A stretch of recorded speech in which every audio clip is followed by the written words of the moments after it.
ክንፍ እንደሚመታ አታውቀውም። መቼም ምን እንደምትሆን አታውቀውምና አርነ ስሎት ድንገተኛ ዱብዳ ነው የደረሰባቸው። ድንገተኛ ዱብዳ አምስት ተከታታይ ጨዋታ አሸንፈ እንደገና 4 ተከታታይ የፕሪሚየር ሊግ ጨዋታ እንዴት ይሸነፋል? ከ7 ጨዋታ 6ቱ እንዴት ይሸነፋል? ከ7-6 ይሄ ማአት ነው የወረደባቸው ግርምዬ፣ ማአት በቃ ይሄ የማይታሰዱ ይሄ ያልተገመተ ዱብዳ ነው የመጣባቸው አሰልጣኝ አርነ ስሎት እና ባለፉት 7 ጨዋታ ፍራንክፈርትን ብቻ ነው ያሸነፉት። ኢንትራክ ፍራንክፈርት ከ7ቱ 6ቱን እኮ ነው የተሸነፉ። ከ7ቱ 6ቱን ነው የተሸነፉ።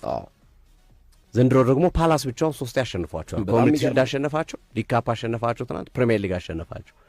የኦሊቨር ግላስነር ታክቲክ ከብዷቸዋል። በእርግጥ በትናንትናው ጨዋታ ላይ ኦሊቨር ግላስነር ወሳኝ ተጫዋቾቻቸውን ሲጠቀሙ ጅምር ተመልክተናል።